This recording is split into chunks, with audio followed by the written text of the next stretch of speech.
Bonjour à toutes et à tous, merci beaucoup de nous rejoindre. Je suis Lena Petrova pour un nouvel épisode de Les Affaires du Monde en contexte. Aujourd'hui, j'ai le grand plaisir d'accueillir de nouveau Larry Johnson dans notre émission.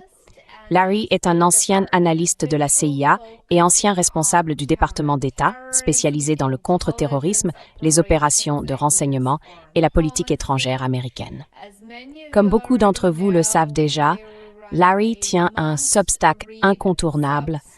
Allez vraiment le consulter et abonnez-vous. Je l'ai déjà dit à de nombreuses reprises, je suis une grande admiratrice de Larry et ses remarquables recherches comme ses écrits sont absolument incontournables. Larry, bienvenue à nouveau. Merci beaucoup d'être avec nous. Merci beaucoup, Lena. Je suis ravi d'être avec vous. C'est un plaisir de vous recevoir, Larry. Commençons par l'un des événements les plus récents, la visite du président russe Vladimir Poutine dans les îles Kouril, qui sont toujours revendiquées par le Japon. Il s'est donc rendu dans ces îles pour la première fois depuis des décennies. Et Tokyo a déjà réagi. Les autorités japonaises ont adressé une protestation officielle. Bien sûr, les îles Kouril sont passées sous contrôle soviétique après la victoire de l'Union soviétique sur le Japon en 1945. Et, juridiquement parlant, les revendications du Japon sur ces îles reposent sur des bases très fragiles.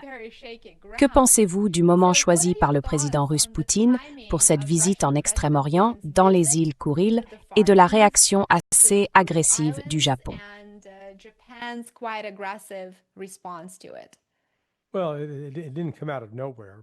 Eh bien, ça ne sort pas de nulle part, parce que le Japon, dans certains de ses écrits récents et ses déclarations publiques, a menacé la Russie de guerre. Enfin, il parle de la Russie comme d'un ennemi. Alors Poutine est simplement allé leur rappeler « Hé, vous avez perdu la dernière guerre ». Et en réalité, si les Japonais ont perdu cette guerre et se sont rendus, c'est parce que l'Union soviétique est entrée en guerre, comme elle l'avait promis, comme Joseph Staline l'avait promis à Roosevelt. Une fois la question européenne réglée, nous vous rejoindrons dans l'offensive contre les Japonais. Les Japonais avaient retardé leur reddition. Et ce n'est pas, vous savez, le récit américain classique. Le largage des bombes atomiques sur Hiroshima et Nagasaki aurait forcé le Japon à se rendre. Mais ce n'est pas ce qui s'est passé.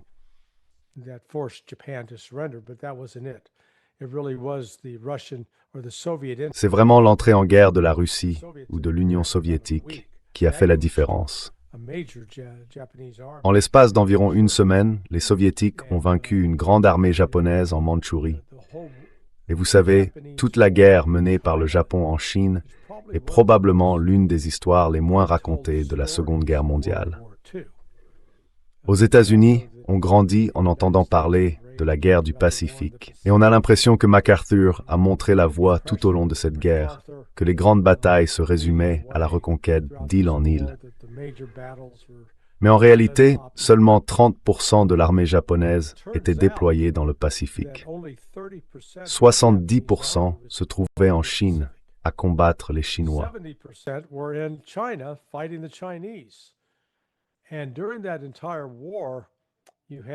Et pendant toute cette guerre, il y avait les communistes, qui sont ensuite devenus ce qu'on a appelé l'élément communiste sous Mao Zedong, ainsi que les nationalistes sous Chiang Kai-shek. Et le pays qui fournissait des armes aux deux camps, à Chiang Kai-shek comme à Mao Zedong, c'était l'Union soviétique ou la Russie. Donc il n'est pas correct de considérer la relation actuelle entre la Russie et la Chine comme quelque chose de récent. En réalité, elle remonte, vous savez, à près d'un siècle, et même au-delà. Ce que le Japon devrait comprendre, c'est qu'il ne faut pas perdre une guerre. Parce que les Soviétiques sont entrés, ils ont pris le territoire, et le Japon a perdu ses revendications sur celui-ci. Oui, c'était auparavant un territoire japonais, mais c'était avant que le Japon ne déclenche une guerre qu'il n'a pas réussi à gagner. C'est assez simple.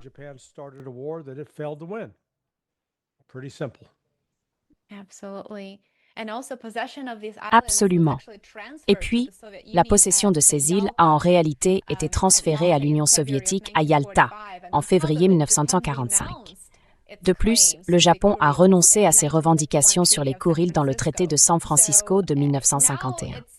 Alors, c'est intéressant. Que cherche exactement le Japon en réaffirmant en quelque sorte une posture agressive à l'égard de la Russie?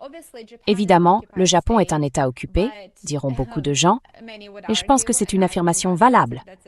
Mais que cherche le Japon en refusant de rester, de fait, neutre vis-à-vis de la politique russe et de la position de la Russie dans les relations internationales?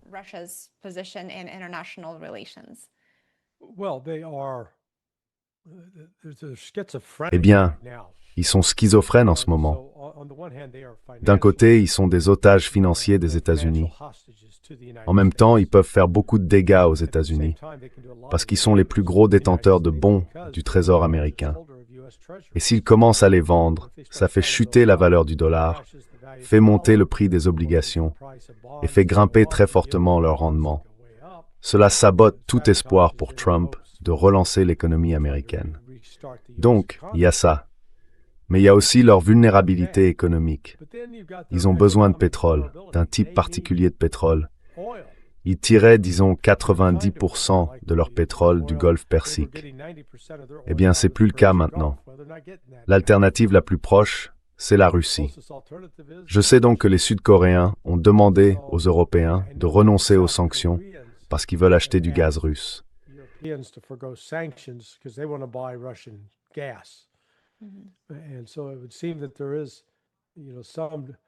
Il semblerait donc qu'au Japon, certains poussent à développer de meilleures relations avec la Russie et à obtenir du pétrole, afin de ne pas avoir à continuer d'entamer leurs propres réserves limitées. Mais en même temps, ils essayent de rester dans les bonnes grâces des États-Unis. Ils tiennent donc tout ce discours anti-russe, et ils abordent la situation d'une manière menaçante. Poutine a dit l'autre jour, « nous devons les prendre au sérieux. » Ils disent cela. Nous ne pouvons pas faire comme si ce n'était pas une menace. Nous devons la traiter comme une menace. La Russie intensifie donc maintenant ses opérations militaires en Extrême-Orient. Poutine a autorisé la marine à commencer à intercepter des navires européens qui traversent les eaux où la Russie est présente. Donc, cela va en fait embraser un autre théâtre.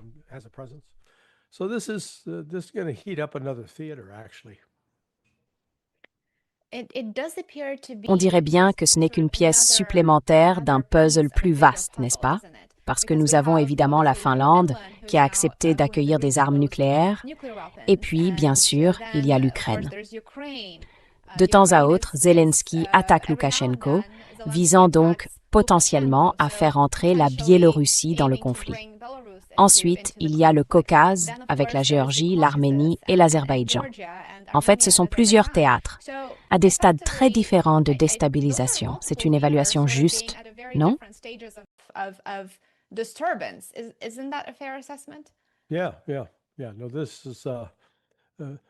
Oui.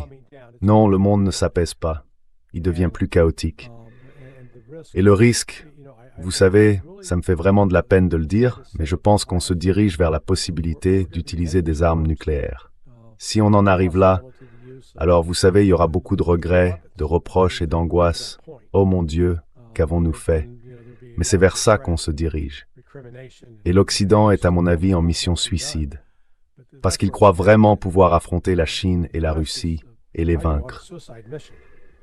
Et si la guerre, vous savez, la brève guerre avec l'Iran a montré quelque chose jusqu'à présent, c'est que les États-Unis ne peuvent même pas vaincre l'Iran, n'est-ce pas? Les États-Unis ont de réelles limites quant à leur puissance militaire, et plus important encore, d'énormes limites concernant leur système d'armement. 78% des armes modernes produites pour le département de la guerre, le département de la défense, dépendent de terres rares produites et détenues uniquement par la Chine. 78%. C'est un chiffre considérable. C'est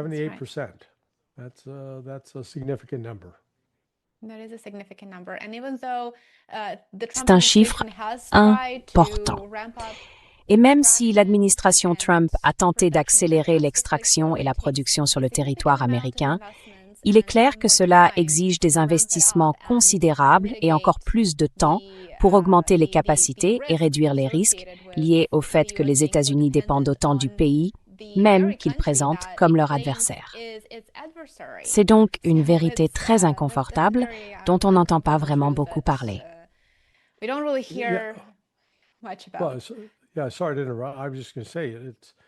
Désolé de vous interrompre, j'allais justement le dire. Donc les Chinois regardent ça et se disent « D'accord, vous voulez acheter nos terres rares ?»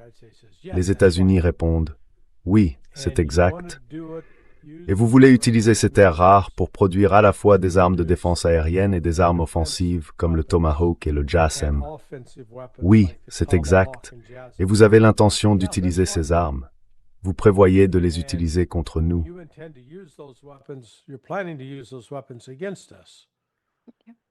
Oui, c'est ça. Et vous pensez qu'on va vous les vendre.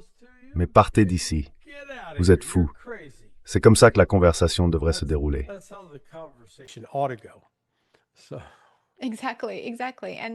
Exactement. Exactement. Et j'imagine que c'est évident pour tout le monde, sauf pour ceux qui sont à Washington, je ne sais pas. Mais c'est clairement un dilemme que Washington ne semble tout simplement pas vouloir reconnaître, apparemment. Mais si nous nous tournons, s'il vous plaît. Je disais simplement avec George.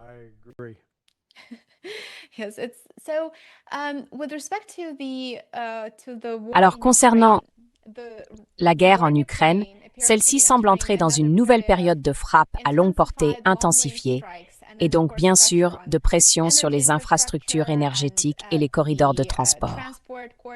Larry, à la lumière des derniers rapports, les agriculteurs ukrainiens ne peuvent désormais plus exporter de blé ni d'autres produits agricoles en raison du blocus de la mer Noire. Et de toute évidence, cela aura un impact considérable sur ce qui reste de l'économie ukrainienne. L'Ukraine est désormais de fait un État enclavé. Plus tôt, la Turquie a appelé la Russie comme l'Ukraine à cesser les combats en mer Noire. Mais bien sûr, ni Moscou ni Kiev n'ont répondu. Quelle est la stratégie de la Russie concernant Odessa, Kherson, Mykolaïv et la domination de l'ensemble de la mer Noire?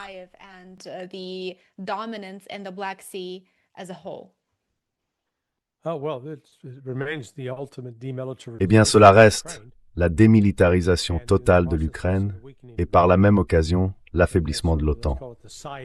C'est en quelque sorte, disons, l'avantage secondaire du blocus d'Odessa, désormais. C'est une mesure que franchement, je pense que la Russie aurait dû prendre il y a 3 ans. Mais elle ne l'a pas fait, parce qu'elle avait conclu un accord avec l'ONU. S'il y a un grand défaut chez les Russes, c'est qu'ils prennent ces accords beaucoup trop au sérieux. Je veux dire, ils pensent vraiment « Hey, nous avons l'obligation de respecter le droit international », alors qu'ils ont affaire à l'Occident, qui dit simplement qu'il ne se soucie pas du droit international.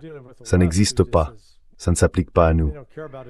Mais maintenant qu'ils ont fermé cela, l'importation de systèmes d'armes, ce n'est plus possible.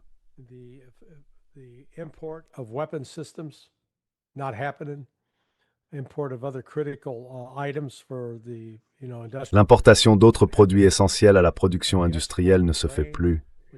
Et l'exportation de céréales, qui constitue une source majeure de revenus pour le gouvernement, ne se fait plus non plus.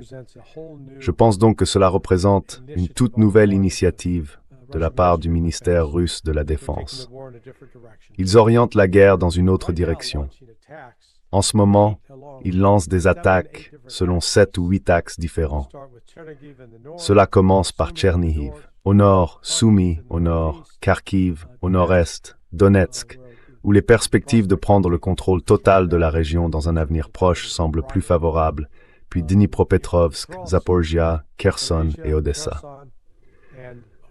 Quand on met tout cela bout à bout, c'est très différent des années précédentes, où les Russes concentraient leurs axes d'attaque sur seulement 1 ou 2 fronts.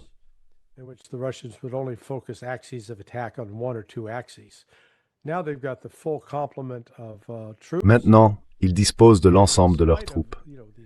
Et malgré ces mensonges venus d'Occident, selon lesquels la Russie subirait des pertes massives, laissant entendre qu'elle mène des assauts en vagues humaines contre les positions ukrainiennes, En réalité, les Russes infligent aux Ukrainiens davantage de pertes que la normale, tout en minimisant leurs propres pertes. Ils y parviennent grâce à une combinaison de barrages d'artillerie. La Russie dispose d'un avantage de 4 contre 1 ou de 3,5 contre 1 sur l'Ukraine. L'Ukraine a tiré 7 millions d'obus d'artillerie. La Russie en a tiré près de 24 millions. Ils lancent donc des barrages d'artillerie contre les positions où se trouvent les troupes.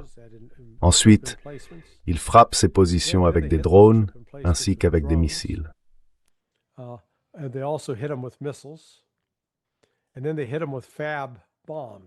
Et ensuite, ils les frappent avec des bombes FAB, ces bombes planantes dont certaines peuvent peser jusqu'à 6000 livres, soit 3000 kilos. Elles sont tout simplement énormes. Et quand elles frappent, au-delà des dégâts causés par l'explosion, l'onde de choc peut tuer des gens dans un certain rayon. Ils n'ont pas besoin d'être touchés par des éclats, ni même directement par le souffle de l'explosion. La seule onde de choc tue des gens. Donc, cela inflige de plus en plus de pertes aux Ukrainiens, qui manquent déjà désespérément d'hommes. Alors qu'en Russie, ils ont déjà atteint leur objectif de recrutement ce mois-ci. En fait, ils refusent des candidats. Tandis qu'en Ukraine, ils doivent envoyer des équipes de recrutement forcées pour attraper des gens dans la rue et les contraindre au service militaire.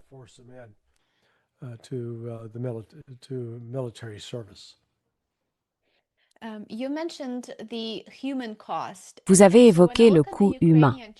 Et quand je regarde par exemple les chaînes ukrainiennes sur Telegram et que je suis certaines villes pour me tenir au courant de ce qui s'y passe, je constate que chaque jour, on annonce plusieurs funérailles de soldats ukrainiens dans une même ville. Et on le voit quotidiennement. N'importe qui peut suivre ces chaînes et c'est ce qu'il verra. Il y aura, vous savez, 2, 3, 4 annonces de funérailles organisées dans pratiquement chaque ville. Et puis, on voit aussi des vidéos de cimetières militaires ukrainiens qui n'ont pratiquement plus de place, qui s'étendent sur plusieurs kilomètres, sur plusieurs milles. Il y a aussi beaucoup de ces vidéos sur les réseaux sociaux, mais Zelensky n'a jamais abordé la question et n'a jamais révélé combien de soldats ukrainiens ont été perdus. Alors, quelle est votre compréhension de la situation réelle? Enfin, correction, il l'a fait. Ils n'ont perdu que 50 000 personnes. Oui, exactement. Donc, c'est son chiffre, c'est ça? Oui. Oui, non. Je suis contente que vous l'ayez évoqué parce que ça nous donne, ou quelque chose comme ça, c'est 55 000. Il n'arrive pas à le trouver. Oui, oui. Et ça donne une idée du récit de Zelensky, puis de la réalité sur le terrain. Mais quelle est votre compréhension des pertes militaires réelles, du coût humain militaire réel des deux côtés du conflit? Alors, vous êtes allé en Russie récemment ou vous n'y êtes jamais allé? Pas ces derniers temps, non.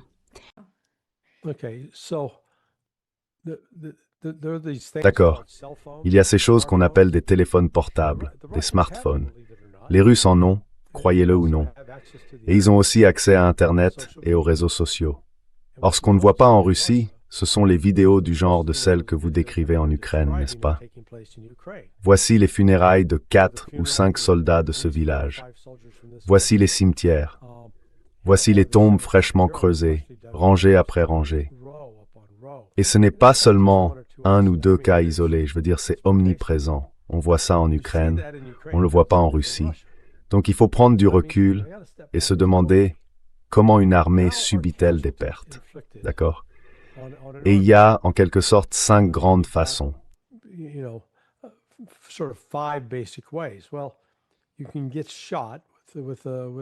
On peut être touché par une balle, par des tirs d'artillerie et ou de mortier. On peut être touché par des drones, par des bombes planantes ou par des missiles balistiques.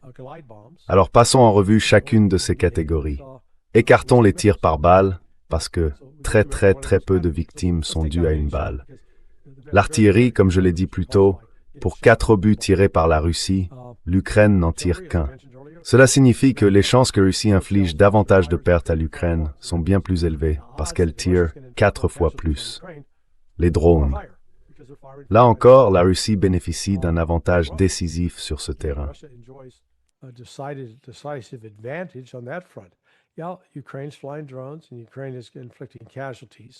Les drones ukrainiens survolent le terrain et l'Ukraine inflige des pertes. En général, ce ne sont pas des pertes massives.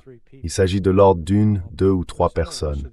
Mais malgré cela, la Russie dispose d'un avantage d'environ 3 contre 1 sur l'Ukraine. Alors, qui va subir le plus de pertes? Eh bien, l'Ukraine, pas la Russie. Ensuite, avec les bombes FAB, les bombes planantes, quand des Ukrainiens sont retranchés dans un grand bâtiment et qu'il est frappé par une bombe de 6000 livres, le bâtiment est pulvérisé, tuant ou blessant toutes les personnes à l'intérieur. Donc là encore, où les pertes sont-elles le plus susceptibles de se produire? Du côté russe ou du côté ukrainien? La réponse, c'est du côté ukrainien. Et c'est la même chose avec les missiles balistiques.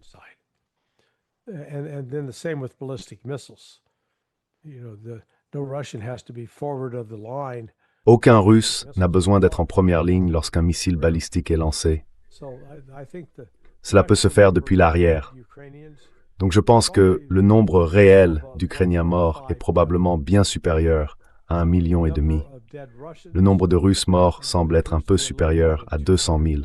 C'est un chiffre important, je ne veux pas le minimiser du tout, mais on est très loin des pertes humaines massives que subit l'Ukraine. Et puis, on revient à la question, quelle est la population de l'Ukraine aujourd'hui? Environ 21 millions. Quelle est la population de la Russie? Environ 140 millions. La Russie dispose donc d'un réservoir de main-d'œuvre bien plus important que l'Ukraine. Donc, en termes de victimes et de pertes, malgré la propagande occidentale, c'est l'Ukraine qui subit le coup le plus dur.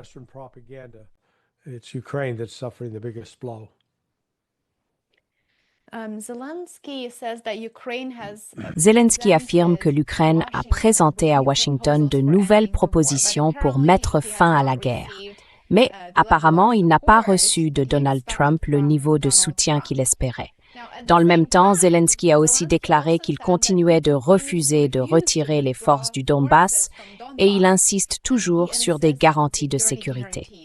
Larry, de votre point de vue, qu'est-ce que cela nous dit sur l'écart fondamental entre ce que Washington veut, ce que Washington importe, et ce que Kiev veut obtenir?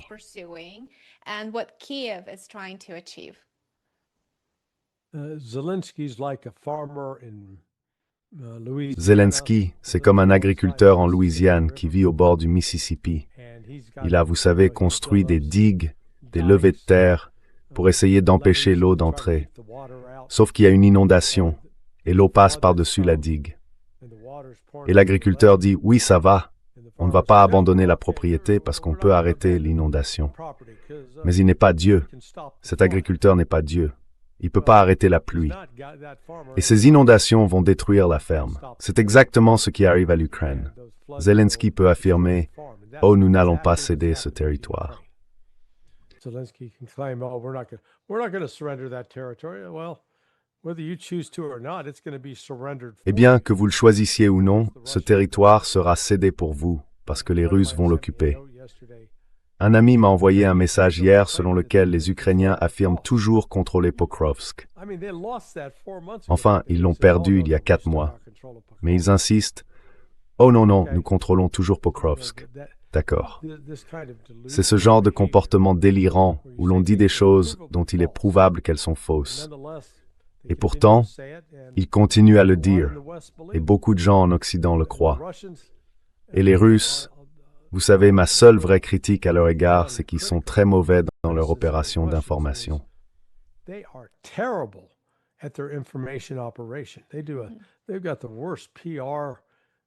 Ils ont la pire campagne de relations publiques au monde. Je ne parle pas de mentir. Je parle simplement de faire connaître la vérité, de raconter l'histoire exactement telle qu'elle se déroule. Vous savez, par exemple, ils font constamment face à cette accusation selon laquelle ils n'auraient pratiquement fait aucun progrès. Tout ce qu'ils ont à faire, c'est créer une carte visuelle avec des couleurs et on peut voir 2022, 2023, 2024 et constater visiblement l'évolution. C'est indéniable. Est-ce qu'ils le font? Non. Franchement, ça me frustre beaucoup de voir ça. Vous savez, la Russie a une bonne histoire à raconter et elle fait un sacré mauvais boulot pour la raconter.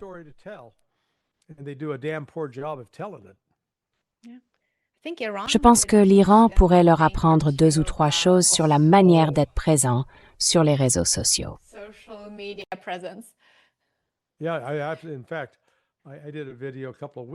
Oui, en fait, j'ai fait une vidéo il y a quelques semaines pour interpeller la Russie là-dessus et dire « Pour l'amour de Dieu, les gars, allez en Iran. Engagez ces gamins qui font les vidéos légaux. Ce sont des génies, de véritables génies. Franchement, c'est l'une des opérations d'information les plus efficaces que j'ai jamais vues. C'est contemporain, intelligent, drôle, mémorable. Ça se regarde facilement. Et vraiment, vous savez, ça a fixé la norme de la manière dont il faudrait faire les choses.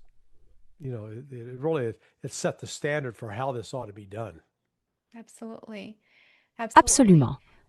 Larry, pensez-vous que Washington conserve encore une influence réelle sur Kiev, qui utilise des munitions et des armes américaines, ou bien les États-Unis ont-ils progressivement perdu la capacité de contrôler le régime de Zelensky?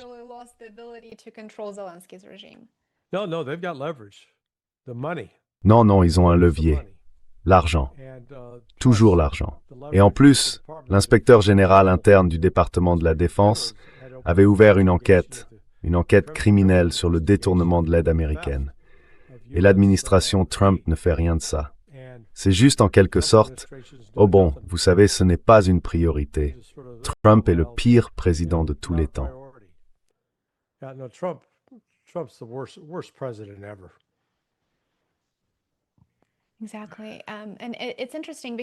Exactement.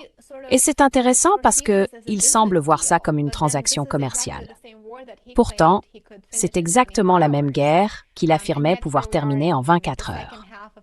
Et nous voilà dans la seconde moitié de 2026. S'il y a bien une chose qui se passe, c'est que le conflit s'intensifie et s'étend. On voit désormais les États baltes se montrer assez agressifs. On voit aussi le Japon commencer à réaffirmer ses revendications. Et rien ne laisse penser que cela soit prêt de s'achever, comme vous l'avez dit au début de cette conversation. Et bien sûr, au milieu de tout cela, l'Ukraine continue de frapper des raffineries et des entrepôts russes avec des objets civils, comme des baies sauvages, ainsi que des infrastructures stratégiques à plus de 1000 kilomètres à l'intérieur de la Russie. Sur le champ de bataille, comme vous l'avez dit, l'Ukraine continue de perdre du territoire. Alors, quelle est la stratégie de Zelensky avec ses frappes à longue portée, alors qu'il continue de perdre du territoire et qu'il manque vraiment d'hommes à envoyer au front?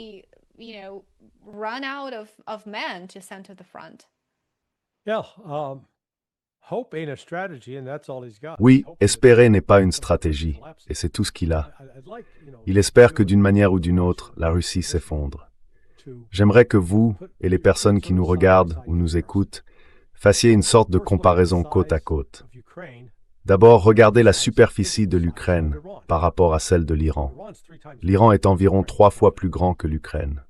Et l'Ukraine est un grand pays. Ensuite, regardez le volume de missiles, de bombes, de mortiers. Vous savez, la puissance de feu létale que la Russie a employée contre l'Ukraine au cours des 4 dernières années, 4 ans et demi. Comparez cela à la force létale que les États-Unis ont employée contre l'Iran depuis le 28 février. Est-ce que quelqu'un veut soutenir que les États-Unis ont fait davantage en 42 jours que les Russes n'ont fait à l'Ukraine en plus de 4 ans?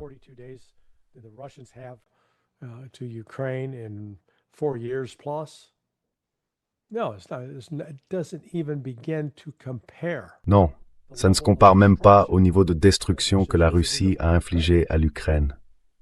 Et pourtant, l'Ukraine, même avec ce cow-boy de la cocaïne comme président, est restée largement intacte. Alors pourquoi aux États-Unis, pensons-nous qu'en envoyant beaucoup moins de puissance de feu contre l'Iran, cela va provoquer l'effondrement de l'Iran? Comme je l'ai dit, l'Iran fait 3 fois la taille de l'Ukraine. Bon sang. Et notre incapacité à apprécier l'échelle du problème et à comprendre la guerre aérienne de la Russie, essentiellement une guerre aérienne menée avec des missiles et des drones, nous fait oublier qu'elle a des limites physiques à ce qu'elle peut accomplir. C'est pour cela qu'il y a aussi une composante terrestre et que la Russie accélère actuellement sur le terrain.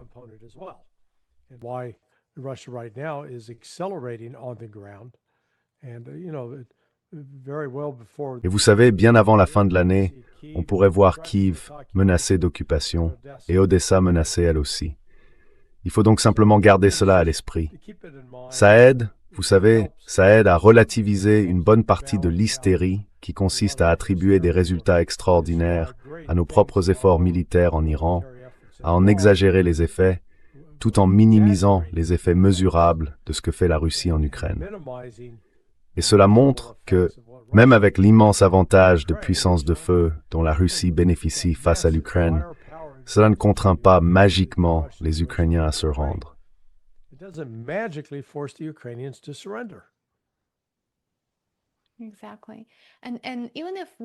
Exactement. Et même si Washington souhaite peut-être de nouveau mettre fin à la guerre, le régime de Kiev et les gouvernements européens estiment que le temps joue encore en faveur de l'Ukraine. Mais comme dans toute guerre, dans tout conflit militaire, il arrive un moment où le front peut s'effondrer. Et compte tenu de la puissance écrasante de la Russie, ce moment n'est peut-être pas si lointain. Larry, comment évaluez-vous la capacité de l'Ukraine à résister au rythme actuel de l'avancée russe sur le terrain, ainsi qu'à l'impact du blocus sur ce qui reste de son économie, un facteur qui lui permet de poursuivre la guerre?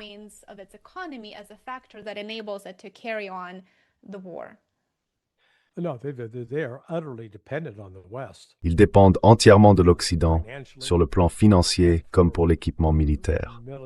Mais il y a autre chose. Même s'ils recevaient tout le soutien financier du monde, tout l'équipement militaire du monde qu'ils utiliseraient, ils se sont largement appuyés sur un certain nombre de mercenaires étrangers. Je n'arrive pas à croire le nombre de Colombiens et de Brésiliens qui ont été entraînés dans cette guerre et qui y meurent inutilement. Donc, la question des effectifs est cruciale pour l'Ukraine. Il ne suffit pas d'avoir des corps en uniforme. Est-ce qu'on a des gens suffisamment formés et compétents pour accomplir les différentes missions? Et la réponse est non.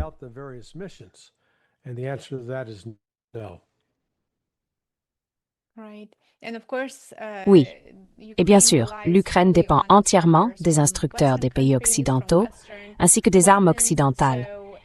Elle n'est donc pas réellement capable de soutenir quelque niveau de conflit que ce soit sans cette aide.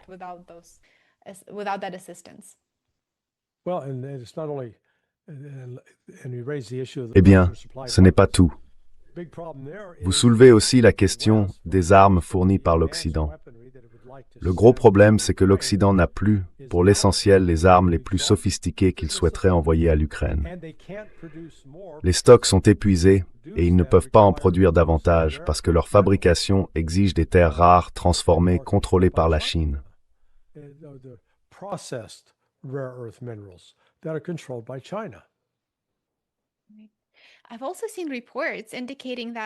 J'ai aussi vu des informations indiquant que le partage de renseignements est désormais très proche des niveaux de l'ère Biden.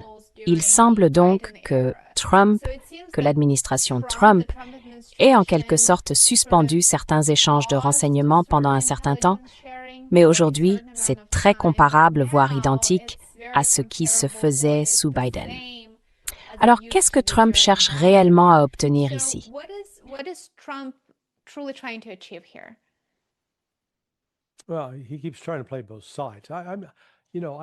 Eh bien, il continue d'essayer de jouer sur les deux tableaux.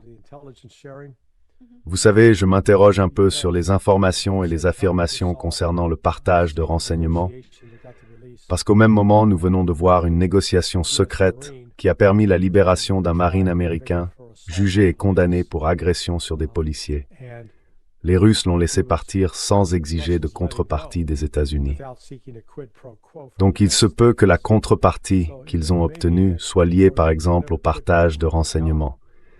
Il n'y aura donc pas d'annonce publique à ce sujet.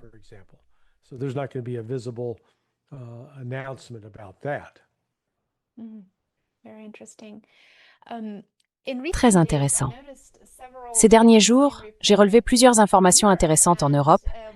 Nous avons vu des explosions ou d'importants incendies dans des sites de munitions en Bulgarie, puis aujourd'hui en Italie. Ces événements se sont produits à quelques jours d'intervalle après de précédents incidents dans des installations de munitions en Espagne et aussi en République tchèque. Les deux incidents les plus récents concernent des sites liés à la production de munitions. Et tous deux surviennent alors que l'Europe accélère fortement, bien sûr, ce qui revient de fait à une campagne de militarisation. À ma connaissance, rien ne prouve actuellement que ces incidents soient liés. Mais est-ce une coïncidence ou y a-t-il autre chose derrière tout cela?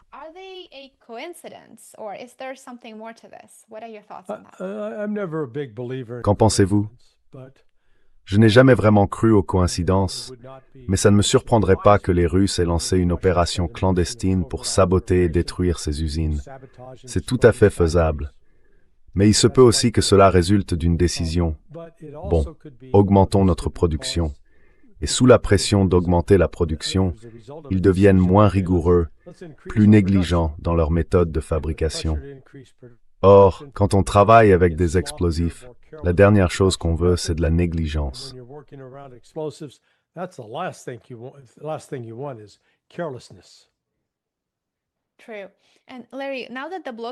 C'est vrai. Et Larry, maintenant que le blocus en mer Noire s'intensifie, vous avez évoqué le fait que Kiev et même Odessa pourraient être les prochaines cibles sur la liste, dans le cadre d'une prise de contrôle par la Russie. Mais selon vous, quelle est la prochaine étape sur cette échelle d'escalade, puisque Kiev refuse de retirer ses troupes du Donbass, ce même territoire dont elle continue de perdre le contrôle?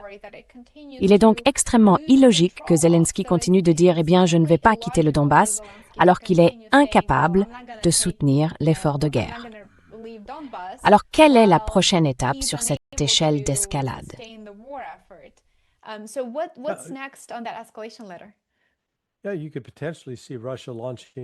Oui, on pourrait éventuellement voir la Russie lancer une opération de débarquement amphibie, faire arriver des troupes par la mer, et peut-être aussi des parachutistes, simplement pour reprendre et occuper Odessa.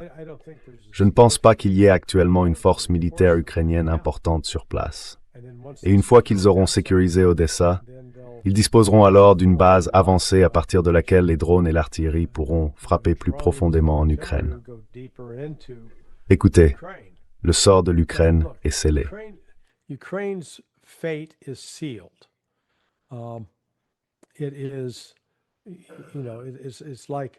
C'est un peu comme si vous étiez sur un navire dans l'Atlantique Nord. Le navire coule et vous vous retrouvez dans une eau glacée. Peu importe que vous soyez un excellent nageur, avec la perte de chaleur corporelle, vous finirez par mourir de froid. C'est simple, vous n'avez aucun moyen de vous réchauffer. L'Ukraine n'a aucun moyen de continuer à se réapprovisionner, à la fois en effectifs et en tout l'équipement nécessaire, y compris en puissance aérienne, pour tenter de mener une guerre afin d'arrêter la Russie. Et les Russes, à chaque outrage, alors que l'Ukraine essaye d'attaquer des cibles civiles plus loin en Russie, cela ne fait que renforcer davantage leur volonté de détruire l'Ukraine.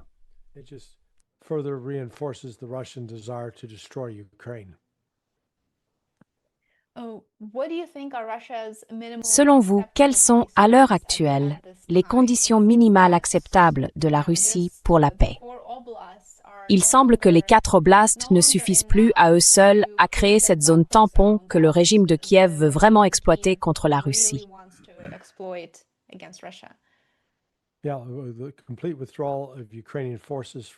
Oui, le retrait complet des forces ukrainiennes de l'est du Dniepr. Ils engageraient ensuite un processus permettant aux oblasts restants, qui ne font pas actuellement partie de la Fédération de Russie, Dnipropetrovsk, Tchernihiv, Soumy, Kharkiv, de voter pour rejoindre la Fédération de Russie. Donc oui, non, je pense que cela ne prendra pas fin avant que Kiev et Odessa ne soient pour l'essentiel sous contrôle russe et occupés par des responsables russes.